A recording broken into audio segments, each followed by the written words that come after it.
ఇన్నాళ్లు JAC chairman Kodandaram మీద మాట్లాడటం ఎందుకు? ఆయన ఏం మాట్లాడినా మౌనంగా ఉండటమే మంచిది అనుకున్నారు. అనవసరంగా ఆయనకు కౌంటర్ ఇవ్వటం, దాని మీద మళ్లీ ఆయన మాట్లాడటం ఎందుకీ రచ్చ అన్నట్టు వ్యవహరించారు. అయితే ఇప్పుడు ఆ విధానాన్ని మార్చుకున్నట్టు కనిపిస్తోంది టీఆర్ఎస్. కోదండరాం మీద అటాక్ స్టార్ట్ చేయటం వెనుక టీఆర్ఎస్ కి ప్రత్యేకమైన వ్యూహం ఉందా, లేకపోతే ఇంకా ఎన్నాళ్లు భరించాలన్న భావనతో ప్రతిదాడి మొదలుపెట్టిందా?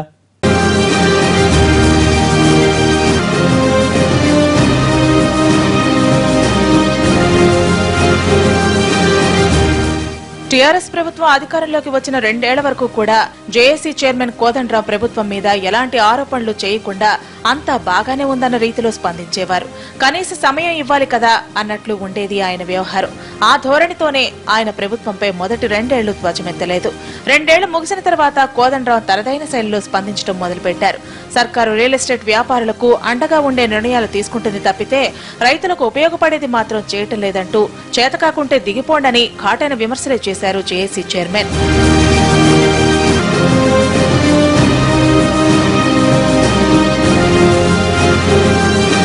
మొట్టమొదటిసారి కోదండ అలా టార్గెట్ చేసినప్పుడు ప్రభుత్వం తరఫున మంత్రులు కౌంటర్ అటాక్ చేశారు.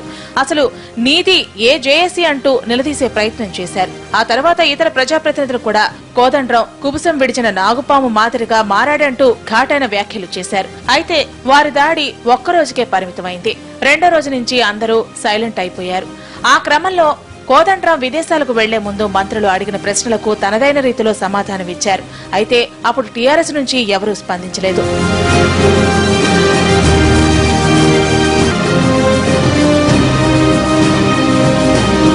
కోదండరాం కామెంట్ల తర్వాత పరిస్థితిపై సీఎం కేసీఆర్ అసలేం జరుగుతుందా అని క్షేత్రస్థాయి నివేదికను తెప్పించుకుని కోదండరాంని తిట్టడం ఆపేయండంటూ పార్టీ నాయకులకు ఆదేశాలు జారీ చేశారంట. అందుకే అందరూ సైలెంట్ అయ్యారంట. అప్పటి నుంచి ఇప్పటి వరకు కోదండ వ్యాఖ్యలపై స్పందించడమే మానేశారు. కోదండరాం తెలంగాణ ఉద్యమంలో కీలకంగా పనిచేయటం, జనం నమ్మకాన్ని పొందిన నాయకుడు కావడంతో ఆయన్ని టార్గెట్ చేస్తే పార్టీకి నష్టం కలుగుతుందని, అందుకే ఆయనకు కౌంటర్లు ఇవ్వకూడదని టీఆర్ఎస్ శ్రేణులు నిర్ణయించుకున్నట్లు కనిపించాయి. అయితే ఇప్పుడు ఆ పాలసీని పక్కన పెట్టేసినట్లు కనిపిస్తున్నాయి గులాబీ శ్రేణులు.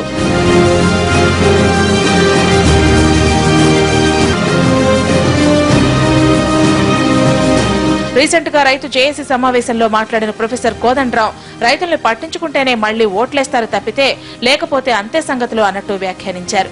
దాంతో ఆయన కామెంట్స్ పై మంత్రి హరీష్ రావు రియాక్ట్ అయ్యారు. కోదండరాం కాంగ్రెస్ పార్టీకి ఏజెంట్ గా వారి అజెండాను మోస్తున్నారంటూ ఫైర్ అయ్యారు. దాంతో కోదండరాం ని ఇక నుంచి కడిగిపారాలని టీఆర్ఎస్ నిర్ణయించుకుందా అన్న చర్చ తెర మీదకు వచ్చింది.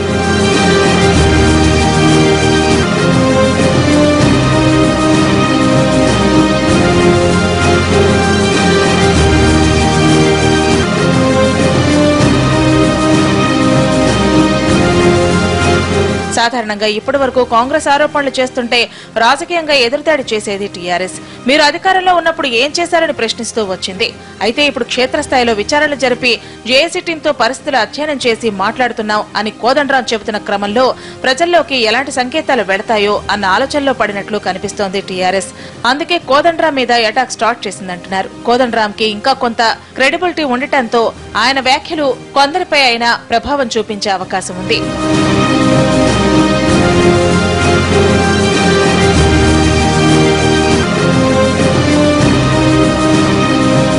ఆ క్రమంలో టీఆర్ఎస్ సర్కార్ తాము చేస్తున్న యాక్టివిటీని కూడా బలంగా చెప్పాల్సిందే అని, లేదంటే ప్రతిపక్షాలు జేఏసీ లాంటి సంఘాలు మూకుమ్మడి దాడితో తప్పుడు సంకేతాలు వెళ్లే ప్రమాదం ఉందని సర్కారు భావిస్తోంది.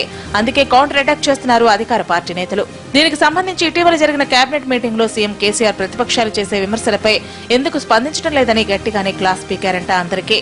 అందుకే మొన్న సిపిఎం పాదయాత్రపై మంత్రి చందులాల్ కౌంటర్ వేశారు. ఇప్పుడు కోదండరాం మీద మంత్రి హరీష్ రావు ఎదురుదాడికి దిగారు. ఇదంతా చూస్తూ ప్రభుత్వానికి ఇబ్బంది కలిగించే అంశాలన్నింటిపై ఇక దూకుడు పెంచాల్సిందేనని టీఆర్ఎస్ నాయకులు డిసైడ్ అయినట్లే కనిపిస్తున్నారు.